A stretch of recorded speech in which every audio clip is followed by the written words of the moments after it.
Good afternoon, everyone. It's Dr. Cortez. Our lesson today is lesson 10, ratio analysis. But before we go to lesson 10, let's have the review quiz for the meantime. So this is for lesson 9 quiz from yesterday's topic. Yesterday we did talk about vertical analysis, and today let's see if you can answer some of the questions. So be sure that you will take this one because only 3 students did take the exam yesterday. So I have here like 12 questions. So this one is question number 1. So I don't have choices for this one. So this is an identification type of quiz. For item number 1, you have 30 seconds to answer this one. So from yesterday's lesson topic. Okay, and you have 14 seconds left. So by the way, always have your 1/4 to write this quiz. You write the name of the subject, fundamentals of ABM. You write your name. You write the day to day. And this one is item number 2. So once again, this one is you have to solve for the percent. What is the percent?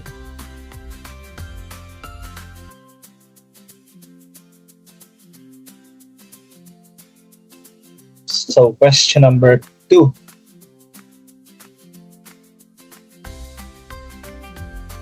Okay, so you have, anyway, even if you have the timer, you can still, I know you can still, you can always pause your slide. And this is item number 3. So be sure that you are showing your solution because I will not credit your answer if you don't have a solution. And probably, so maybe not in a 1/4. You can have this in 1/2 crosswise so that you can write the solution. And always box your final answer for this one. Para alam ko kung saan din yung pinaka-answer nyo, always box. And this is for number 4. The gross profit is 1,000 while the sales is 7,000. How much is the cost of sales? So this is about vertical analysis, right? Yesterday you did take the vertical analysis, presented income statement, I presented a balance sheet. So you computed the common size percentage for vertical analysis. And this one is number 5. The income before taxes is 25,000 while the total expense is 7,000. Question is, how much is the gross profit? So you write your solution and you box your final answer. This one is very easy. It is just a matter of adding or subtracting, as long as you know which one to be added, which one to be subtracted. 5, and this one is number 6. Sales is 26,000, cost of sale is 18, income before tax is 2,000. How much is the total expenses? So show your solution and box your final answer for this one.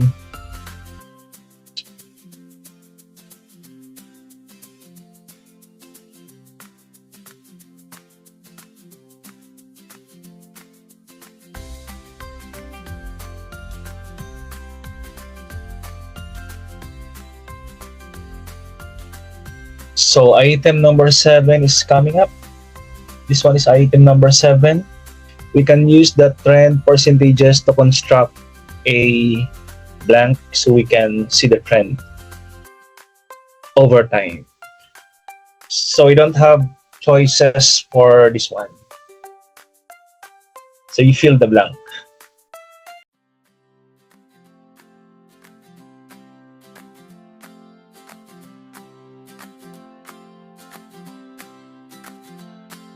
All right, and item number 8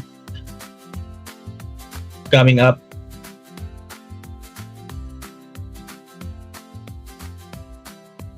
So this one is item number 8. In what statement can you find your total assets? So you have 35 seconds to do this one.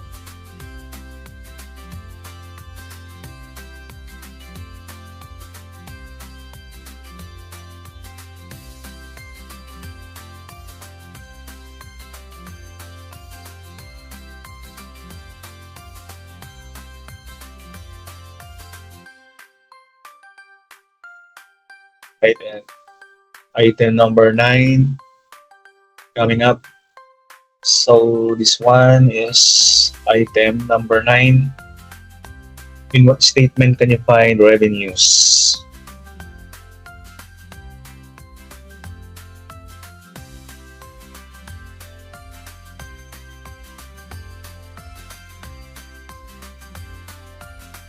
Okay.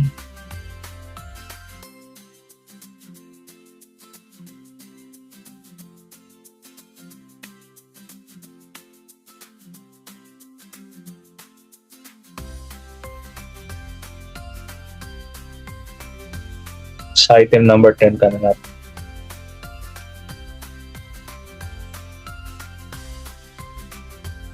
So item number 10, which one is not an example of assets? So you write the correct letter and the word. Para sure ako sa letter na sinusulat nyo. Letter A, investment. Letter B, accounts receivable. Letter C, investment income, and letter D, goodwill. Sa alin yung naiba? Which one is the odd one out?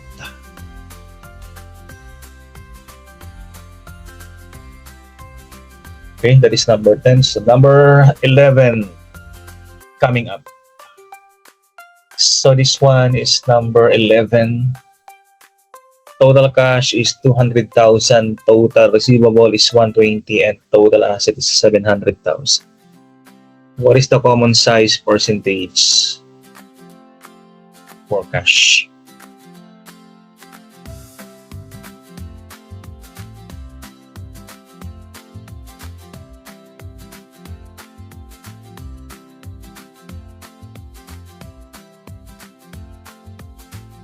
So show your solution and you box the final answer for number 11. Okay, let me see. Item number 12. Net income is 6,000, total revenue is 75, total assets 50,000. What is the common size percentage for net income? So again, this 11 and number 12, they are both from, in fact, all of these questions are from lesson yesterday, the common size vertical analysis. Okay, so let me see if I still have number 13.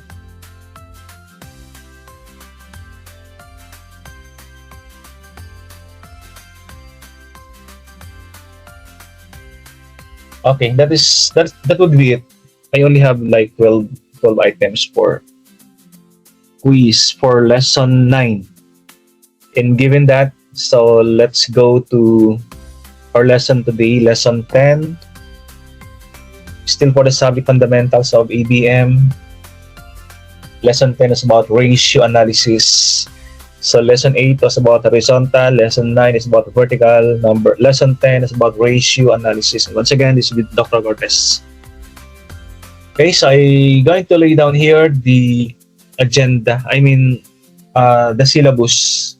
So in our syllabus, we are now here sa highlighted, in the highlighted green colored This is what we're going to take this from our syllabus. This number 3, compute and interpret financial ratios such as current ratio, working capital, gross profit, net profit ratio, receivable turnover, inventory turnover, debt to equity. So ito yung ating topic for the next 3 meetings, I guess. So based on our syllabus, no, we are not inventing something, we are not just guessing if what is the topic to be done, but based on the syllabus, this is what we're going to take. Alright, so let's jump into the lesson. So just laying down here the topics to be covered, at least for this slide, for this PowerPoint. The financial ratio analysis, the current ratio, working capital ratio, they are different. Working capital and working capital ratio. Those are 2 different computation. And the gross profit ratio, the net profit, account receivable turnover, ito yung ating iti-take na sa next few meetings, 1, 2, or 3 meetings. And these are the learning competencies, again, based sa ating syllabus. Compute and interpret financial ratios such as current ratio, working capital, gross, net profit, receivable turnover, inventory, debt to equity, and the like. And more learning competencies, explain what ratio, what is the importance of ratio analysis of business, list each of the key financial statements, the kinds of information they provide, and relationship of each ratio to the balance sheet and income statement. So those are after the topic, these are the things that you should be capable of doing. And let's go to the first topic. Liquidity and efficiency, tayong solvency, tayong profitability ratio, and market prospects. So itong 4 na blocks na yan, ito yung mga ratio na ginagamit natin kung tayo ay nag-analyze ng isang financial statement. Pag sinabi ng liquidity,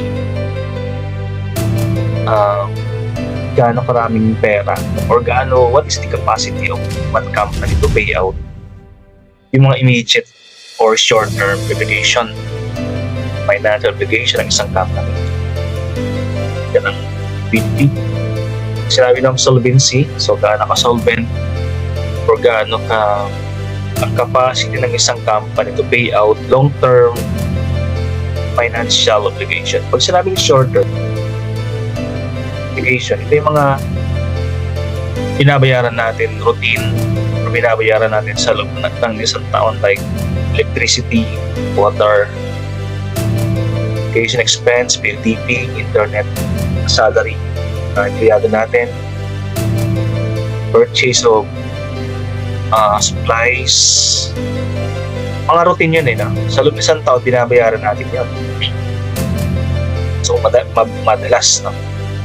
So, meron kang mambayad sa mga yun, yun is your liquid. Ang solvency, ito yung mga financial obligation ng isang company na long-term, sabihin, binabayaran to sa loob ng 2 taon, or ito yung mga hindi masyadong routine na mga expenses o purchases ng company, example, purchase of equipment, investment, yan, mga solvency. Now, pag meron kang pera na pambayad sa mga long-term investment or long-term obligation, it means you are solvency or you have solvency or you are solvent. Of course, pag sinabi natin profitability, from the word profit, gaano kalakas ang capacity ng isang company to pay yung kanyang mga maturing obligations. Yan. Kaya tinawag siyang profitability. Profitable ba? Marami ba siyang kinikita or madalas bang mag-profit isang company?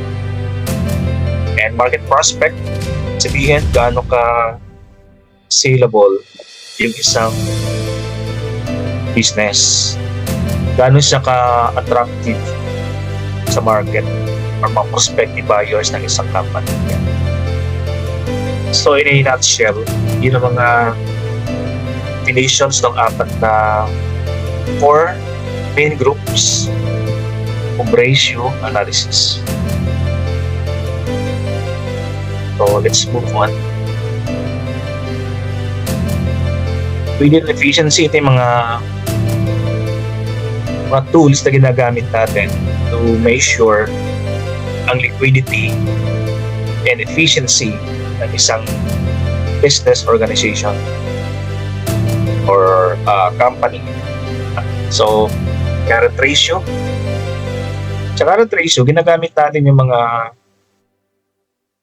current asset natin and current liability to make sure yung mga binili natin. Pag nakita natin mas marami kang utang kaysa cash ng company, sabihin hindi ka masyadong liquid. Pero pag nakita natin mas marami kang pera or cash compared sa liability, it means you are liquid. Okay, so pareho yan, no? Yung current ratio and asset test ratio, pino-compare natin among liability and current asset kung meron kong mabayad. Now, ang accounts receivable turnover, sabihin niya, pag sinabi natin accounts receivable, ito yung mga pautang ng company. Pag sinabi accounts receivable, gaano kabilis makolekta yung mga pautang ng company. Kasi, pag matagal kang makakolekta, pag matagal makolekta mga receivable ng isang company, sabihin, hindi ka masyadong efficient.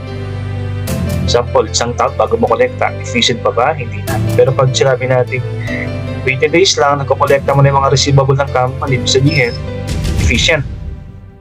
May efficiency ang isang company. Days purchase and accounts payable. So, gaano ka ilang araw bago bayaran yung mga payables or pautang or pag sinabing payables, utang. Pag sinabing account receivable, pautang. So, days purchase and accounts payable, gaano ka-efficient ang pagbabayad? Kasi it is important for us as owner ng isang company na efficient or mabilis na magbayad na mapautan natin, otherwise hindi ka na napakutangin next time. So, days purchase, ilang araw bago mo bayaran ang mga payable mo. Baka masyado matagal. Baka inaabot ka ng like 200 days bago bayaran. Hindi masyado efficient. Kasi normally, ang mga payables natin ang puro utang ng company. Payable lang ngayon sa loob ng 30 days, 60 days, 90 days. Pag lumampas dyan, hindi ka na masyadong efficient. So it will affect your inventory. Pag di ka na sinusupplyin mga suppliers mo, wala kang inventory. Wala kang mga supplies or stock. So important yung days purchase and accounts payable are minimize natin. Okay, pag sinabi natin inventory turnover, gaano ka bilis ma-turn or maibenta ang mga inventory ng isang company. Ayan. Pag sinabi ko sa inventory, ito yung mga stocks ng company. So, gaano ka bilis ang maibenta. Mamaya, ang isang inventory or isang stock inaabot ng isang taon. So, baka maging obsolete or maging outdated, sayang. Diba? So, dapat ang inventory mabilis ang maibenta or mabilis ang ma-turnover.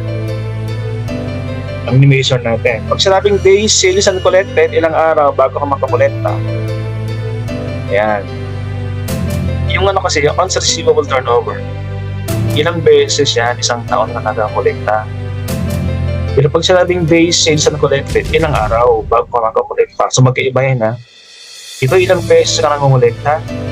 Ito ilang araw bago ka makakolekta. So pag sinabing days sales inventory, ang inventory turnover, ilang beses ka nakakabenta sa loob ng isang taon. So pag sinabing days sales in inventory, ilang araw ang binibila mo bago maibenta isang stock o isang inventory. Okay, so magkaiba yan, ha. Ilang beses, inventory turnover. Ilang araw, days sales in inventory. Okay, pag sinabing total asset turnover, ibilang natin dito, ilang beses bago maibenta ang asset. Ayan. So, yun ang mga ginagamit natin in measuring liquidity and efficiency sa company.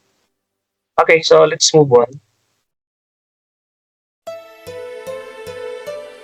Working capital. Sinabing capital, ito yung ginagamit natin pera sa loob ng ating operation. So, pag sinabing working capital, ito yung mga current asset natin like cash, inventory, receivable, okay, na ginagamit natin to finance long-term capital sources. Ayan. So, ang current asset is equal to working capital. Minimation natin. We want to know gaano kalaki ang ating working capital. Para natin malalaman, ipunin muna lahat ng current asset. Current asset, ito yung cash, ito yung receivable, ito yung inventory, ito yung supplies, pwera lang yung mga equipment na machinery na hindi kasama sa current asset yan. Now, assuming ang yung total current asset, inad mong current asset mo, inad mo yung cash, receivable, inventory, short-term investment. Kung tinautal mo siya, 100,000. Right? So, 100,000 na. Current asset, 100,000. Now, next mong i-compute yung current liabilities. Take note guys, no? Ang liabilities, ito yung mga utang ng company. So pag sinabing current liabilities, ito yung mga utang ng company na dapat bayaran sa loob ng isang taon. Example, tubig, kuryente, internet, mga utang sa mga empleyado. Payable within 1 year yun. So, current liabilities ang tawag natin ito. Now, kinuwento natin, ang current liabilities natin ay 40,000. Okay? So, kanina, ang current asset natin, 100,000.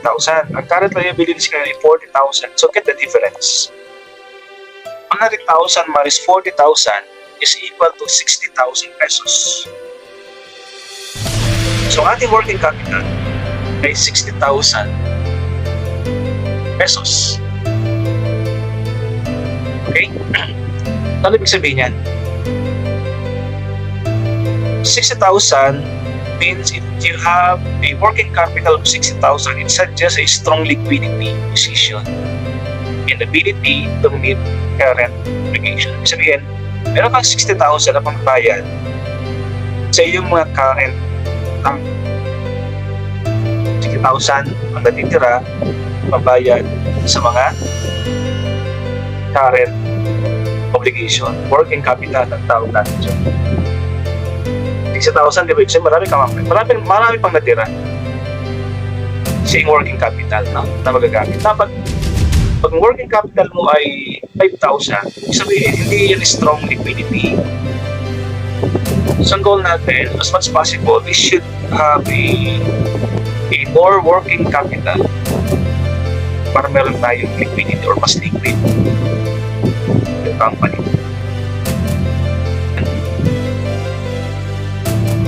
Ang current ratio naman, take note guys, ang working capital, ang current ratio, ginagamit natin to measure liquidity ng isang company. So, ang current ratio is equal to your current asset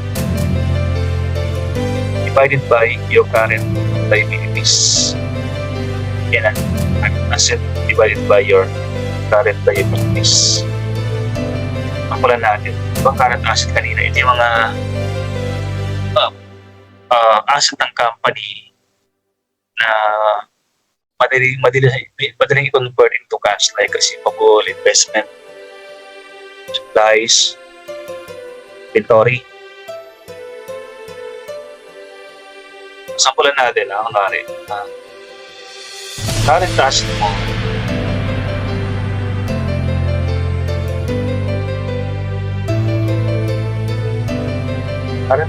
kunwari,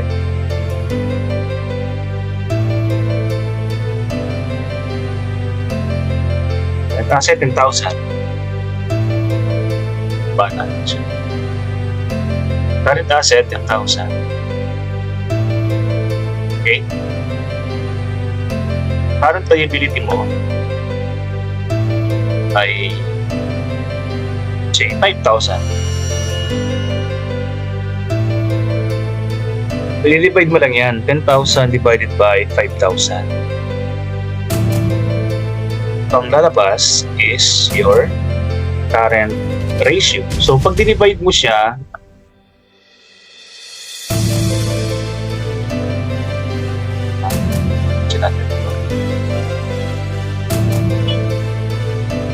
okay. Divide natin. Okay. Okay, divide tayo, di ba? So, sagot is 2:1. Yan ang current ratio natin. 2:1. Sabihin ng 2:1, sa bawat piso na utang mo, sa bawat piso na utang mo, sa bawat 1 peso na utang mo, meron kang 2 pesos na pambayad. Yan nga 2:1. So, sabihin, magandang yung capacity to pay. Okay? Pero pag yan ay, pagbaligtad yan, pag yan is 1:2, pangit. Ibig sabihin ng 1:2, sa bawat 2 pesos na utang mo, piso lang ang pwede mong pambayad, pangit. Okay? Maganda yung 2:1 ratio. So, ano yung sabihin ng 2:1? This ratio measures the short-term debt-paying ability of the company. Yung mga short-term, payable lang sa loob ng isang taon. Pag mas mataas ang iyong current ratio, ibig sabihin niya, mas mataas ang iyong ability to pay. So, a higher current ratio suggests a strong liquidity position. So, mas liquid ang 2:1. So, mas lalo pag yan ang naging 3:1, naging 4:1, sabihin, the higher, papatas o papatas, ibig sabihin yan, it suggests a strong liquidity position. So, dapat taasan natin ang ating ratio para masabing liquid yung isang company. Okay, so let's move on. From current ratio, iba tayo sa acid test. So ito rin ay katulad din to ng acid test ratio, pero mas matindi, no? Mas matindi ang ratio pinapakita ng acid test ratio. Mas sa acid test ratio, hindi lahat ng current asset ay sinasama natin. Pag acid test ratio ang pinag-usapan natin, ang isasama mo lang dyan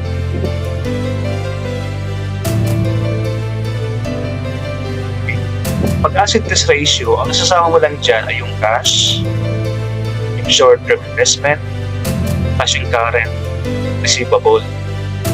Yung tatlo lang na yan, no, ang iyong gagamitin.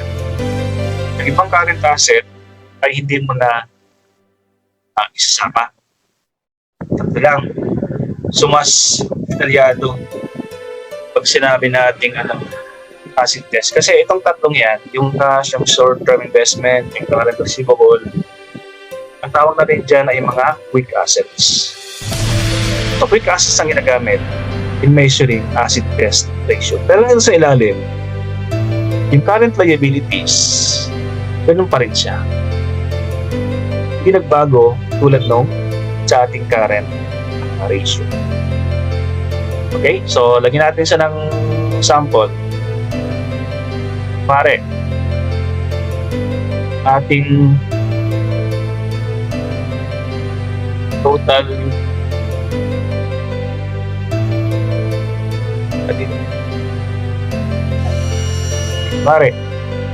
ang ating total quick assets ay 25,000. Okay? I-divide natin yan again sa ating current liabilities. Okay, yung kaninang sample natin, ang ating current liabilities ay 5,000. So, lagyan natin sila din 5,000. So, simply divide 25,000 divided by your 5,000 pesos. Okay, so of course we'll have the answer of 3. So lagyan natin dito. Natin is 3 is to 1. Ay, 5. 5 is to 1. 5 is to 1 ang ating acid test ratio. Sabihin yan, sa bawat piso na utang, meron kang 5 pesos sa pambayad. So maganda yung 5 is to 1. Pag binaliktad mo kasi yan, pag yan ay 1 is to 5, pangit, no? Pag yan na lang 5 is to 1. So acid test ratio is 5 is to 1. So ano ibig sabihin ng ratio na yan? This ratio is like the current ratio. Parang tulad din kaninang current ratio, di ba? Pero, sinasama nga natin dito ay 3 lang. Hindi natin sinasama inventory and prepaid expenses in measuring acid test ratio. Yung 3 lang. Cash, short-term investment, plus current liabilities. Ayan. So, ang tawag natin dyan yung mga quick assets. 5 is to 1. Ang ating asset test. Okay, so move on. Move on tayo sa accounts from asset test ratio. Let's move on to accounts receivable turnover. Once again guys, ng accounts receivable, ito yung mga pautang ng company. Receivable, madaling tandaan baka malito kasi kayo. Ito yung receivable and payable. Ang receivable, yung pera papasok, receive. So pautang mo yan. By the way, pag sinabing accounts receivable turnover, ilang beses sa loob ng isang taon nagkokolekta ang isang receivable, o ilang beses isang taon nagko-convert into cash ang isang receivable. Sabi ko kanina pag sa loob ng isang taon ang turnover mo ay 5 times, sabihin yan 5 beses ka nagkokolekta. So hindi masyadong maganda, di ba? Ang ideal, sa loob ng isang taon, maraming beses ka nakakolekta. Yan ang idea ng ating accounts receivable turnover. By the way, formula, accounts receivable turnover is equal to net sales. Ang net sales ang benta natin. Okay? Divided by average accounts receivable. Average, no? Ang average receivable, nakukuha natin yan by yung pautang mo ng beginning ng taon. We call that the beginning account receivable turnover. I-add mo yung pautang mo na natitira sa pagkatapos ng isang taon or December 31, magkano natitira. So, ang beginning inventory, beginning account receivable, magkano pautang mo noong January 1. Ang ending account receivable, magkano ang tirang pautang mo noong December 31. Then you add both receivable and divided by 2. So, ang sagot, yung tinatawag natin average accounts receivable. Okay, so lagyan natin ng sample.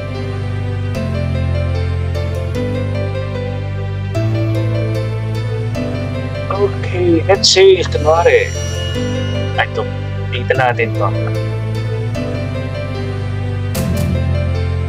Hindi natin.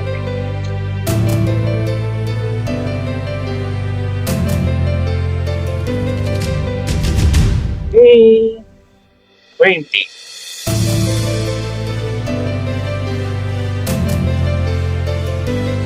So, lagyan natin siya ng amount.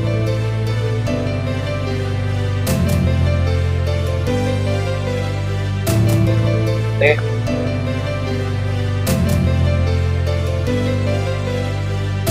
Okay.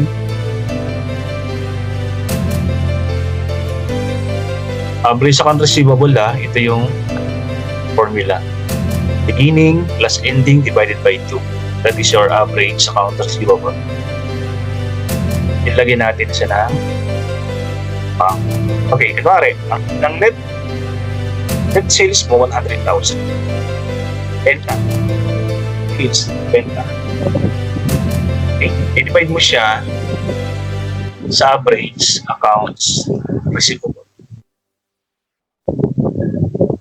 Beginning account receivable ng January, yan. Kunwari, ano lang, 5,000 pesos. Pautang mo siya noong January 1, beginning eh. Then add mo yung pautang mo or account receivable mo noong January 31, ending. Example, 6,000. Okay. So pag yan ay na-determine mo na, i-divide mo lang, i-add mo lang yung dalawa. 5,000 plus 6,000 divided by 2, you will get the average receivable. That is 5,000 plus 6,000, that is 11,000. Okay, 11,000 divided by 2, that is 5,500. 5,500.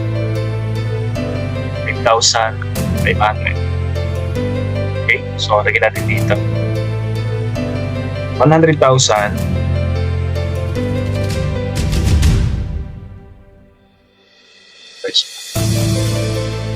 dito mo lang ito.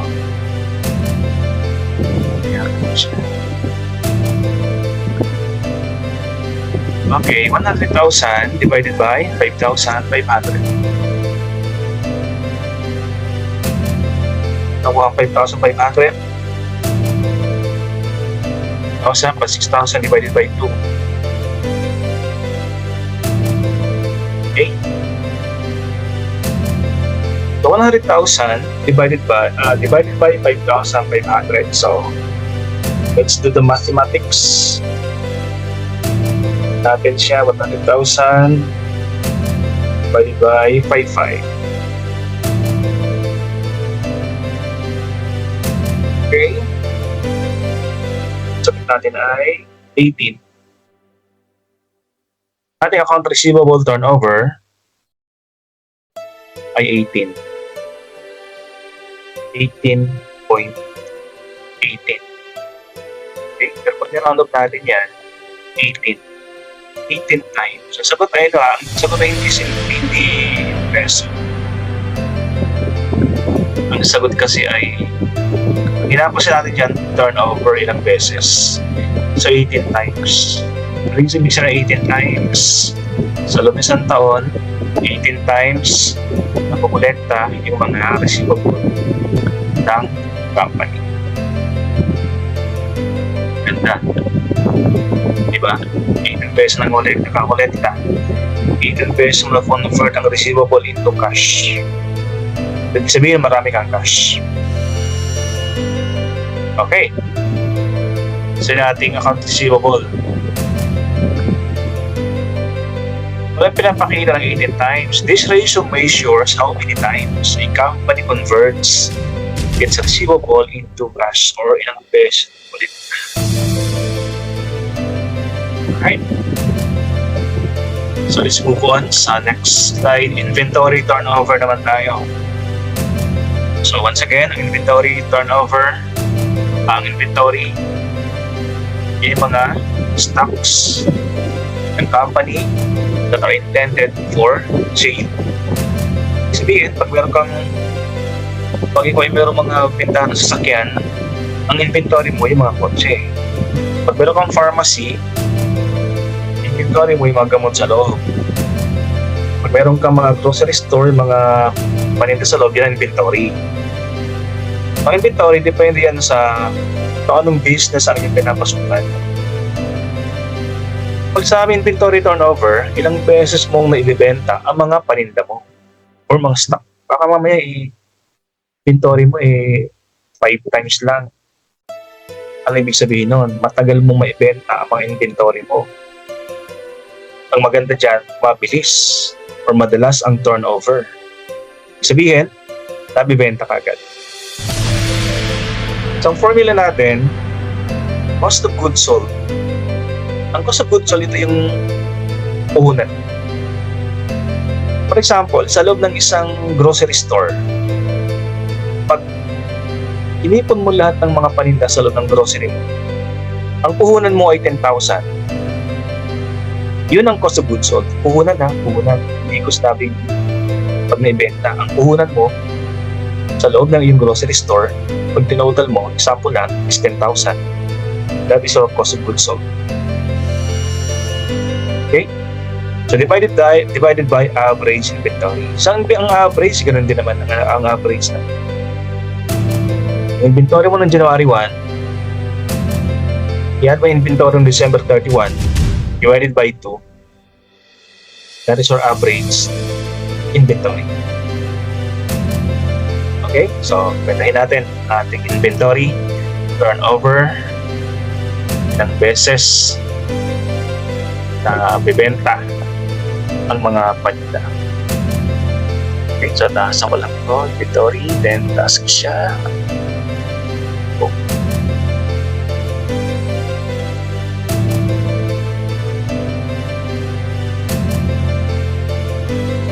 Pagod ng konti.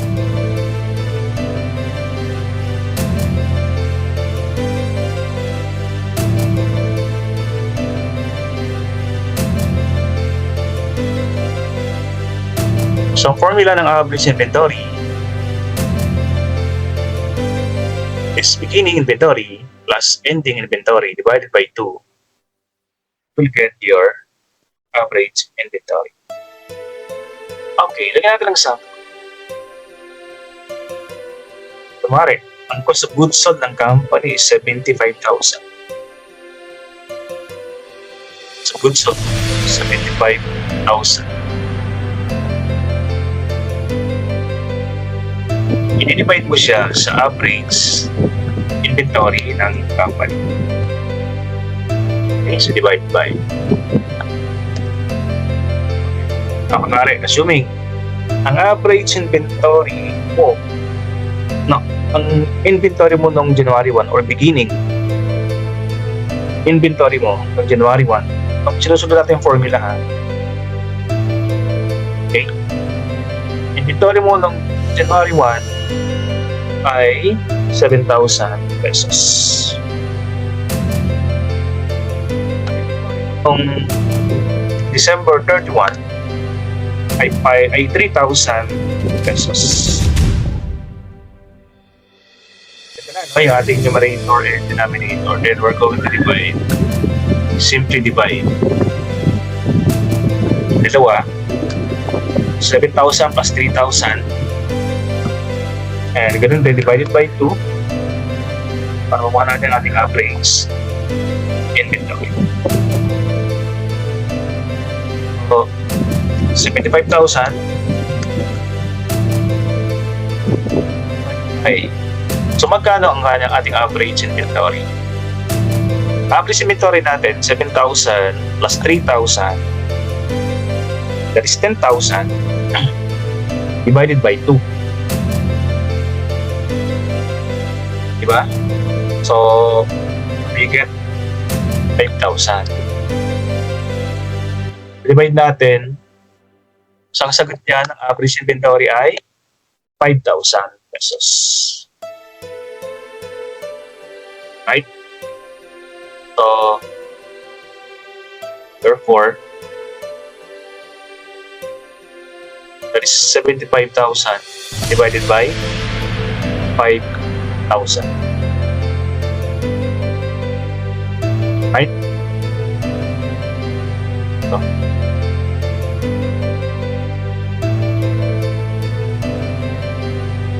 okay lang. Okay.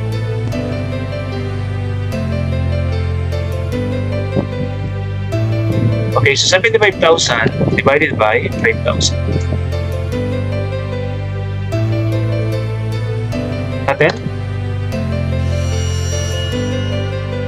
is 15 times lang. Pag turnover pag-usapan natin, ang sagot natin guys ay palagi 15 times. Kasi ilang beses daw eh. So ilang times. Okay, so natin dito. So 15 times ang ating inventory turnover. So ibig sabihin sa loob ng isang taon, 15 times natin na ibibenta o na-dispose yung ating mga inventory. Ibig sabihin, maganda ang kanyang turnover kasi 15 beses eh. So the higher inventory turnover, mas maganda para sa company. Okay, so moving on. Let's go to the next one. Next slide.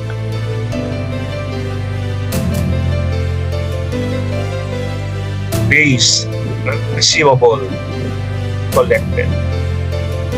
Okay, so it provides insight into how frequently a company collects its receivable.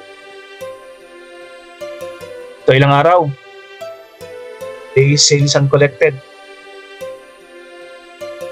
So ito, mga accounts receivable sa loob ng isang taon, days sales uncollected. So pag masyado kasing matagal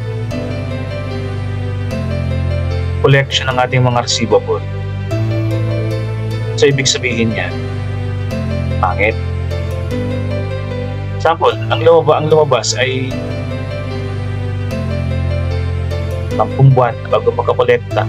So hindi siya masyadong maganda. So ito naman pinapakita dito ilang araw nagtatagal ang receivable bago natin makolekta. So ang formula natin, accounts receivable net. Take note, ang receivable pautang. Ang benta, ang net sales ay benta.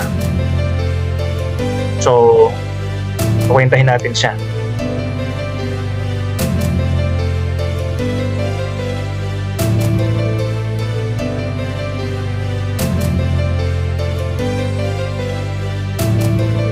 Dagdag ako ng isang box.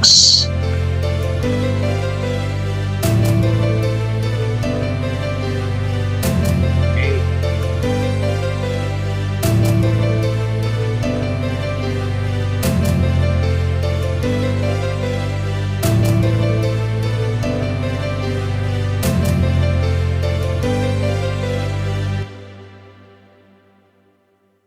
Kunwari, no? Ang account receivable natin noong December 31 ay magkano ngayon kanina natin? Account receivable noong December 31 yun, 6,000. Okay. Account receivable noong December 31 is 6,000 pesos. Divided by net sales. Ang net sales natin kanina sa ating sum call ay 100,000. Net sales. Benta ng company. Okay, then multiply that by 365. Bakit 365? Sa loob ng isang taon, meron tayong 365 days.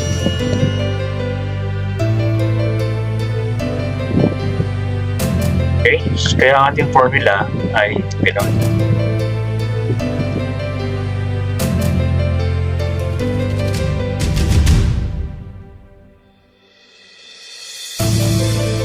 Okay, so divide muna natin ng 6,000 divided by 100,000. 6,000 divided by 100,000. So 0.06. 0.06 multiply by 365. Right? 0.06 nakuha. Nung divide natin ng 6,000 divided by 100,000, 0.06 na nakuha. Then multiply that by 365. Sagot natin, 0.06 times 365, ang sagot ay 21.9. 21.9 days, or i-convert natin, i-round off natin, 22. Ang sagot dyan, 22 days. Ang sagot is 22 days. Okay? So, anong ibig sabihin 23 ang 22 days na yan? Yung mga pautang natin ay uncollected sa loob lang ng 22 days. Ibig sabihin, mabilis ang makolekta kasi 22 days lang tinatagal eh. ng receivable. Hindi nga umabot ng 30 days eh. Kasi pag ang sagot natin, kunwari, no? Pag ang sagot natin ay 120, ibig sabihin yan, 120 days ang hinihintay mo. Luckily, for us, 22 days lang yan. So 22 days lang ang hinihintay mo bago makolekta ang iyong receivable. Yan ang ibig sabihin ng days sales uncollected. So na may measure mo kung ilang araw tinatagal ng receivable. Alright? So, tulayin natin siya para mas maganda. Yan. 22 days ang sagot, no? Pag days sales na collected ang ating pinag-usapan. Okay, let's move on sa next one. Days sales and inventory.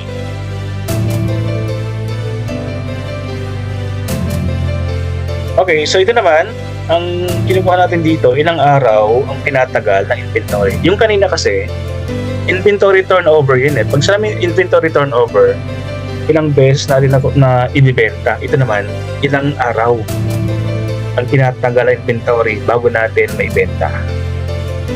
At tinawag natin siyang days sales in inventory. Okay, so formula, ending inventory divided by cost of goods sold.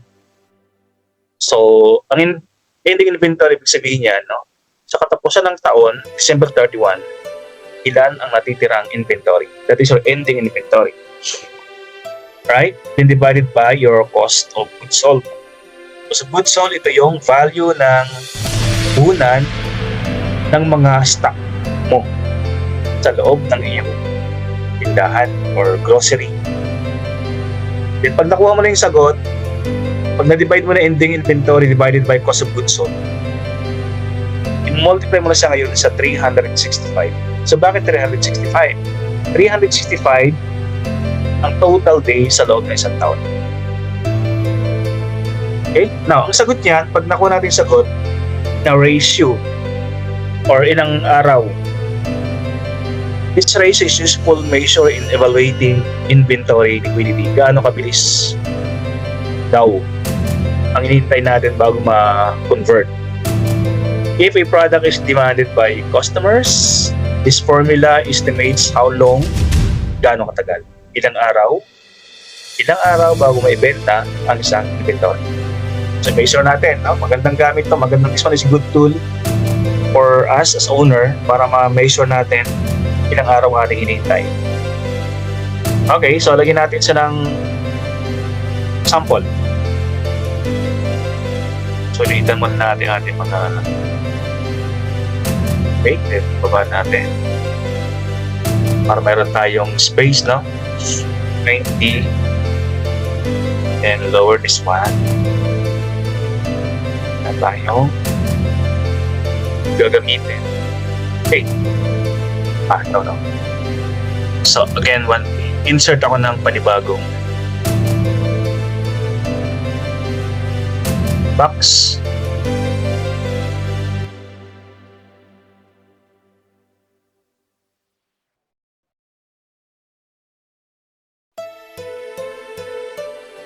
Gamit.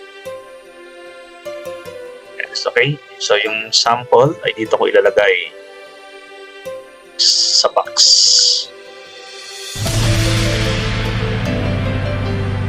Alright. So, ending inventory, tingnan natin, no, magkano bang ending inventory natin sa sample kanina. Yun, ang ating, ito yun. Ending inventory. Yes. Ang ating ending inventory ay 3,000. Okay. So, gamitin natin yung sample, no?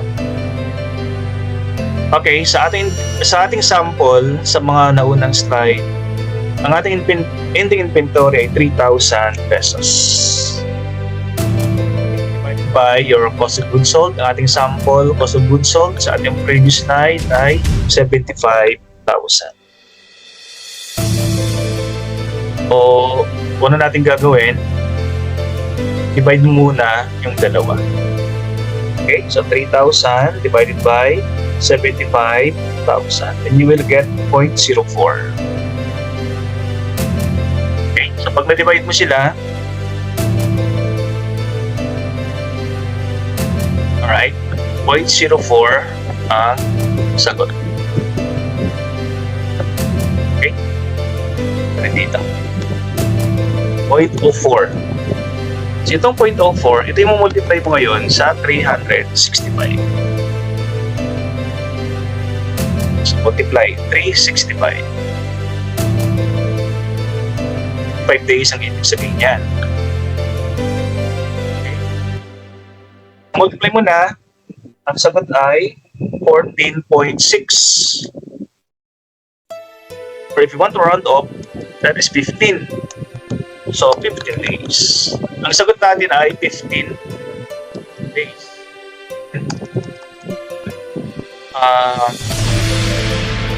15 days ang ating hinahantay bago ma-ibenta ang isang inventory. So mabilis, no? Sabihin, sa loob ng isang buwan, 15 days lang na ibibenta na. So, 2 beses sa loob ng isang buwan tayo nagkakapagbenta.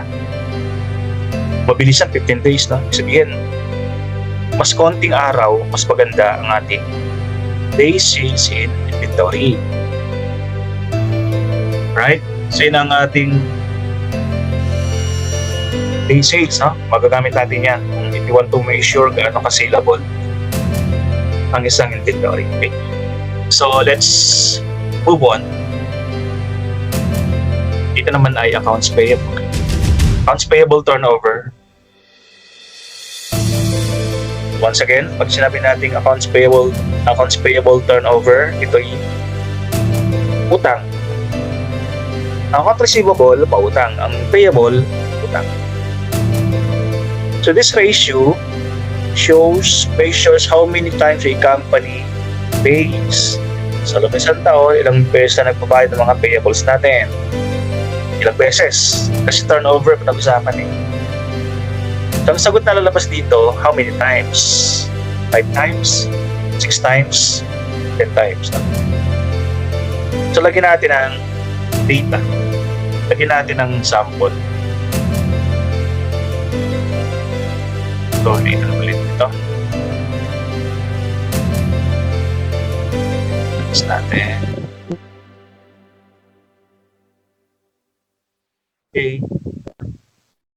So, pag sinabi nating average account receivable, average accounts payable pala. Ganun din, no? Beginning accounts payable.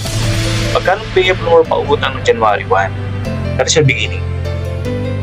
Plus, pagkano utang mo noong December 31? That is your ending. Ending accounts payable. Okay? Then pag nakuha mo na ang dalawa, so divided by 2. And that is your average accounts payable. Right? So, using the formula, using that formula, lagyan natin ng amount. Okay? So, once again, I'm going to insert box para magamit natin. Right, so insert a box dito. Alright, so net purchases divided by average accounts payable. So ang net purchases, ito yung mga binibili kasi purchase eh. Di ba pag magbebenta ka, pag ikaw ay nasa trading company, pag nasa buy and sell ka, yung mga paninda mo sa yung grocery, binibili mo yan eh. Saan? Sa mga suppliers mo. Okay? Example, bumili ka ng worth 50,000 worth of inventory sa supplier mo. Yan ang net purchases. So, lagyan mo dito, 50,000. Divided by average accounts payable. So, payable, utang. Okay? So, kunwari, ng January 1, ganun din, no? January 1, beginning.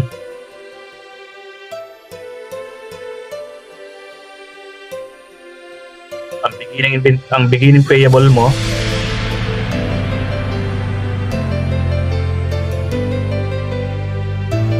ay ano ba? 3,000 pesos.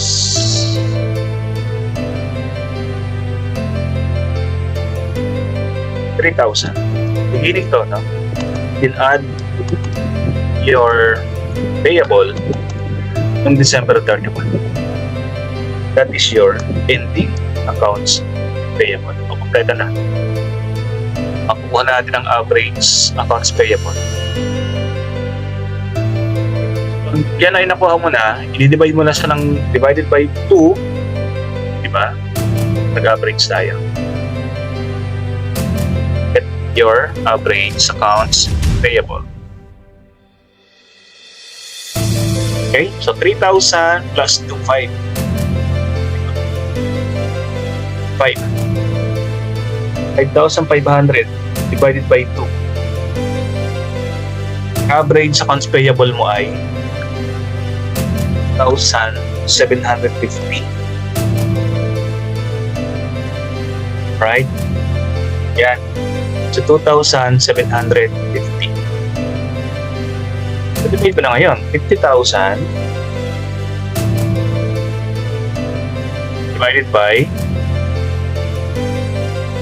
1,750.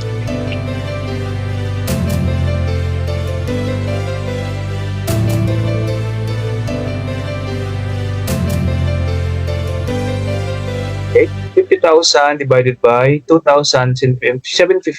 Sorry, 50,000 divided by 2,750. 18 times din. Okay, turnover 18 times. Sabihin, nagbabayad ka ng utang mo 18 times sa loob ng isang taon. Yan ibig sabihin ng accounts payable turnover. Okay, so what does it mean? Kasi pag magbayad, kasi imagine mo lang isang taon, you pay 18 times mga short-term liability mo sa mga supplier. So, good payer ka. Okay, that shows your accounts payable. And our last slide, days purchase naman in accounts payable. Ito, ilang beses. Ito, ilang araw bago mo bayaran. Okay, so formula, days purchase in accounts payable. It is useful measure in evaluating how long, ilang araw the business takes to pay its credit supplier. So ilang araw, bilangin natin kung ilang araw na bayaran, ilang araw tatagal ang ating mga utang. Ayan, so matagal. Masyadong mabilis. Diba? O, tingnan natin. Days purchase in accounts payable. Formula, days purchase in accounts payable is equal to accounts payable divided by cost of goods sold multiplied by 365. O, alam natin ulit, magkano accounts payable natin sa pagkatapos ng taon. Ayun, 2,500 pesos. Okay? Tapos pagkano ng ating cost of goods sold? Ating cost of goods sold ay 75,000 pesos. Okay, so natin, so measure natin 2,500 divided by 75,000 pesos. Tama ba? Yun, 75,000 pesos. Okay, so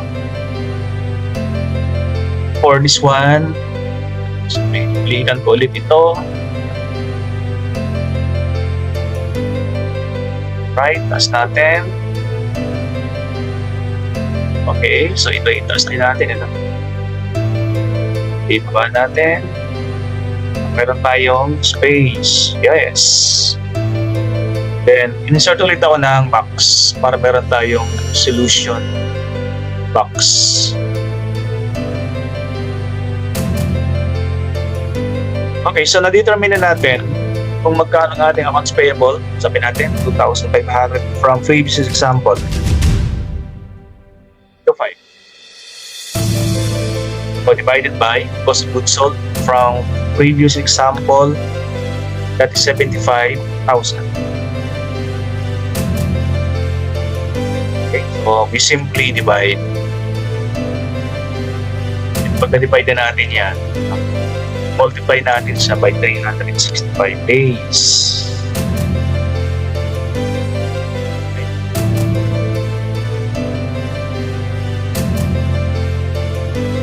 Okay. So divide muna natin to 5. So 500 divided by 75,000. So meron kang 0.03. Okay, so sagot dyan ay 0.03.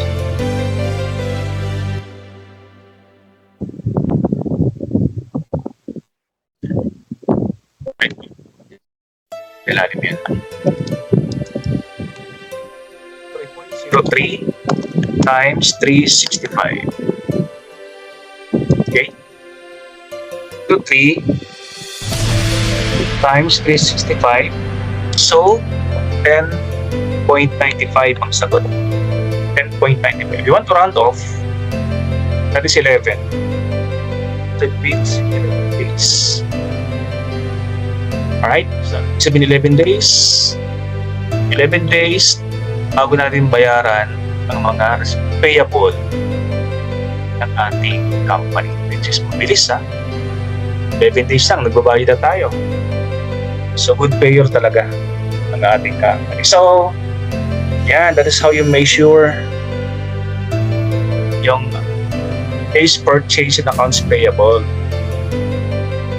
So, this ratio is useful in measuring and evaluating how long the business takes to pay its credit supply. How long? 11 days. Yan. So, I hope guys that you have learned something sa aking lesson today about financial analysis. So, magagamit ito sa inyong mga businesses. I'm hoping that in my next video tutorial, you still watch my tutorial, and hanggang dito lang. And with that, papasubscribe ulit ako. Maraming salamat in advance. And once again, this has been Dr. Cortez. Bye everyone.